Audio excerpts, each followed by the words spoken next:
Romanos 8. Agora, pois, já nenhuma condenação há para os que estão em Cristo Jesus, porque a lei do Espírito da vida em Cristo Jesus te livrou da lei do pecado e da morte. Porquanto o que fora impossível à lei no que estava enferma pela carne, isso fez Deus, enviando o seu próprio Filho em semelhança de carne pecaminosa e no tocante ao pecado, e com efeito condenou Deus na carne o pecado, a fim de que o preceito da lei se cumprisse em nós, que não andamos segundo a carne, mas segundo o Espírito. Porque os que se inclinam para a carne cogitam das coisas da carne, mas os que se inclinam para o Espírito das coisas do Espírito.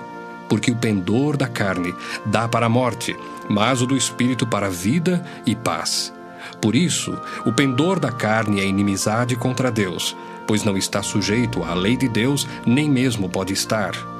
Portanto, os que estão na carne não podem agradar a Deus. Vós, porém, não estáis na carne, mas no Espírito, se de fato o Espírito de Deus habita em vós. E se alguém não tem o Espírito de Cristo, esse tal não é dele.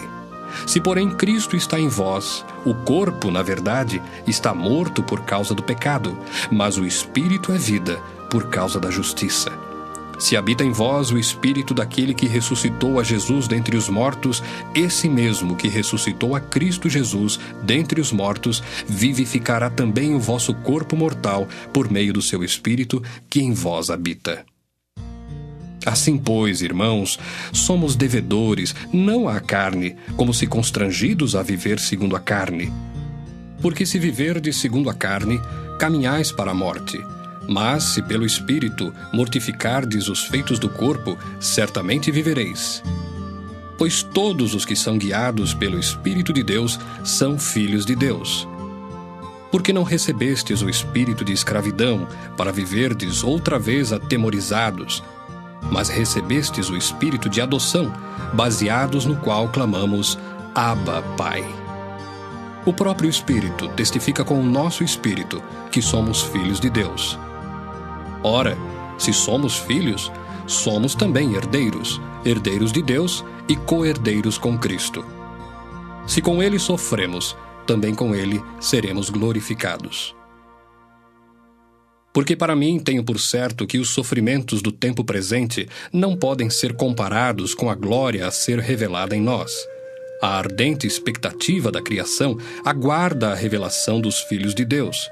Pois a criação está sujeita à vaidade, não voluntariamente, mas por causa daquele que a sujeitou, na esperança de que a própria criação será redimida do cativeiro da corrupção para a liberdade da glória dos filhos de Deus.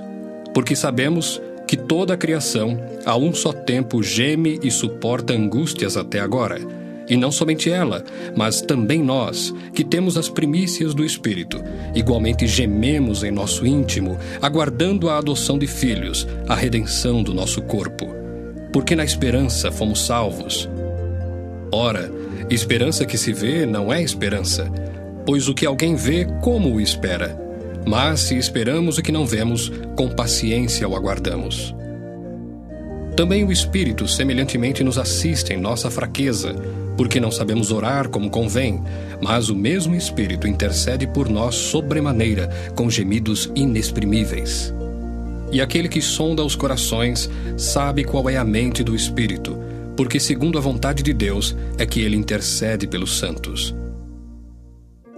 Sabemos que todas as coisas cooperam para o bem daqueles que amam a Deus, daqueles que são chamados segundo o seu propósito. Porquanto, aos que de antemão conheceu, também os predestinou para serem conformes à imagem de seu Filho, a fim de que ele seja o primogênito entre muitos irmãos. E aos que predestinou, a esses também chamou. E aos que chamou, a esses também justificou. E aos que justificou, a esses também glorificou. Que diremos, pois, à vista destas coisas? Se Deus é por nós, quem será contra nós? Aquele que não poupou o seu próprio Filho, antes por todos nós o entregou, porventura não nos dará graciosamente com ele todas as coisas? Quem intentará acusação contra os eleitos de Deus? É Deus quem os justifica. Quem os condenará? É Cristo Jesus quem morreu, ou antes, quem ressuscitou, o qual está à direita de Deus e também intercede por nós. Quem nos separará do amor de Cristo? Será tribulação, ou angústia, ou perseguição, ou fome, ou nudez, ou perigo, ou espada? Como está escrito: por amor de ti, somos entregues à morte o dia todo, fomos considerados como ovelhas para o matadouro. Em todas estas coisas, porém, somos mais que vencedores por meio daquele que nos amou.